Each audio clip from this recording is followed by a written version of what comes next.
మధ్యప్రదేశ్లోని ఓ కేసు దేశవ్యాప్తంగా వైరల్గా మారింది. 60 ఏళ్ల మమతా పాఠక్ అనే కెమిస్ట్రీ ప్రొఫెసర్ తన కేసును తానే వాదించుకుంటున్నారు.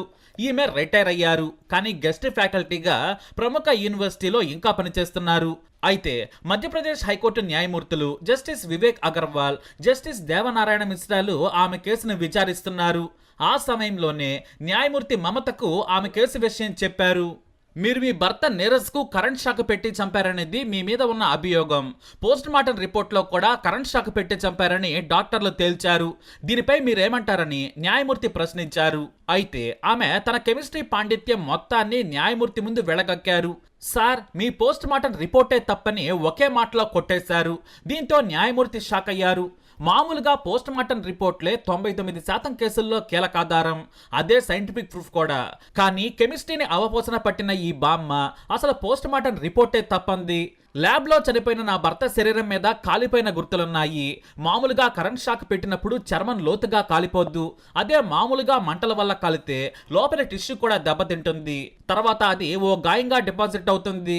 రెండిటి మధ్య జరిగే వైటలైజేషన్ కారణంగా లోతుగా నల్లటి గాయం ఏర్పడుతుందని ప్రొఫెసర్ న్యాయమూర్తికి చెప్పారు.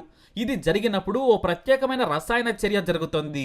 దాన్ని ఒక పోస్ట్ మార్టం ల్యాబ్లో గుర్తించేంత టెక్నాలజీ లేదు. శరీరంపై కాలిన గాయాలు ఎలక్ట్రిక్ షాక్ వల్ల ఏర్పడ్డవా లేక థర్మల్ బర్నా అనేది గుర్తించడం అసాధ్యం. దానికి ప్రత్యేకమైన పరీక్షలు చేయాలని కూడా ఆమె చెప్పారు. అమ్మోనియం అలాగే నైట్రిక్ యాసిడ్ తో చేస్తే ప్రత్యేకమైన పరీక్షల ద్వారానే అది తెలుస్తుందన్నారు. అది విన్న న్యాయమూర్తి, మీరు కెమిస్ట్రీ ప్రొఫెసర్ కదా అన్నారు. ఆమె అవునని చెప్పారు.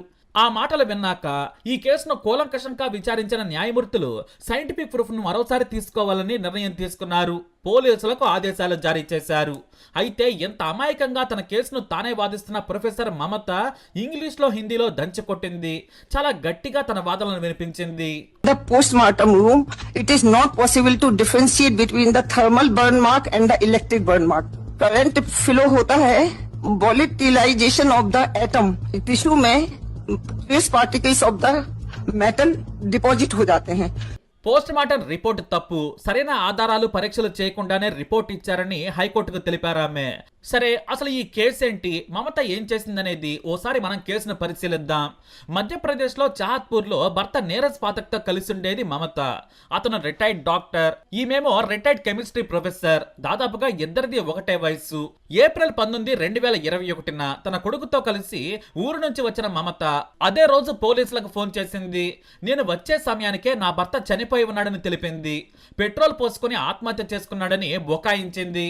అయితే పోలీసులు సాంకేతిక వివరాలను పరిశీలించగా కొన్ని వీడియోలు డాక్టర్ నీరజ్ ఫోన్లో దొరికాయి. తన భార్య తనని చిత్రహింసలు పెడుతోందని, నన్ను చంపేస్తుందని భయంగా ఉందని అన్న వీడియోలు అవి.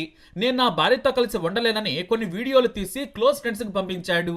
ఆ వీడియోలు ఆ రోజుల్లో వైరల్గా మారాయి.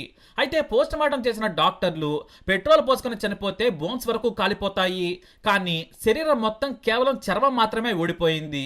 ఇక కరెంటు షాక్ 2 చేతులకు పెట్టారు, అక్కడ చర్మం కాలిపోయి ఉంది. ఇది కరెంటు షాక్ పెట్టి చేసిన హత్య అని తేల్చారు పోస్ట్ మార్టం చేసిన డాక్టర్లు.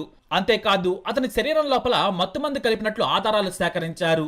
స్లీపింగ్ పిల్స్ వేసి చేసిన హత్య అని కూడా తేల్చారు. ఇటు పోలీసులు కీలక ఆధారాలను కూడా సేకరించారు. హత్యకు ముందు ప్రొఫెసర్ మమత తన భర్తకు భోజనంలో మత్తుమందు కల్పించింది.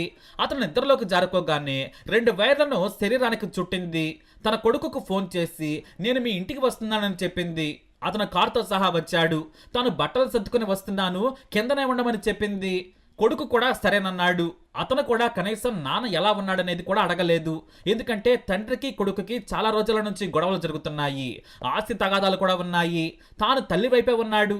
ఈ కిలాడి ప్రొఫెసర్ సరిగ్గా ఇంటికి తాళం వేసే ముందు భర్తకు కరెంట్ షాక్ పెట్టిన తర్వాత స్విచ్ ఆన్ చేసి బయటకు వచ్చి తాళం వేసేసింది. కిందికొచ్చి కొడుకు కారుకి ఊరెళ్ళిపోయింది. లోపల కరెంట్ షాక్తో నిద్రమత్తులోనే డాక్టర్ నీరజ్ పాఠక్ చనిపోయాడు. సరిగ్గా 2 రోజుల తర్వాత తాపిగా వచ్చిన మమత కొడుకును మళ్లీ పైకి రాకుండా కింద నుంచే పంపించేసింది. వచ్చి రాగానే ముందు వైర్లు తీసేసింది, వాటిని స్టోర్ రూమ్ లో పడేసి వచ్చింది. మమత వచ్చేసరికి శరీరం మొత్తం కాలిపోయి ఉంది. దాదాపుగా డీకంపోజ్ స్థితికి వచ్చింది బాడీ. అప్పుడు తాపీగా పోలీసులకు ఫోన్ చేసి నా భర్త ఆత్మహత్య చేసుకున్నాడని చెప్పింది. పోలీసులు వచ్చి పరిశీలించారు. పెట్రోల్ పోసుకుంటే డబ్బా ఉండాలి, కిరోసిన్ పోసుకున్నా ఉండాలి, లేదంటే ప్రమాదం జరిగినా కూడా కేకలు వేస్తాడని అనుమానించారు. కానీ అక్కడేవీ లేవు. ఆ తర్వాత మంటల్లో బెడ్ మీదే నా భర్త కాలిపోయాడని ఆమె చెప్పింది. పోలీసులు ముందు ఆమె కహానీలు అస్సలు నమ్మలేదు.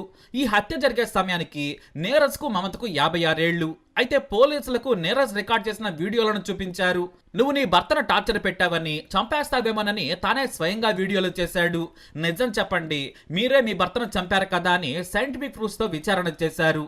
వాస్తవానికి కొన్ని రోజుల విచారణ తర్వాత పోలీసుల దెబ్బకి మమత ఒప్పేసుకుంది. నేనే చంపానని చెప్పింది.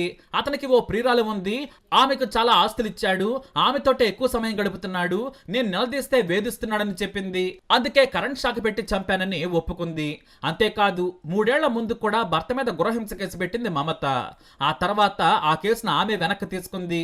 చివరకు భర్తను ఎలా చంపేసింది.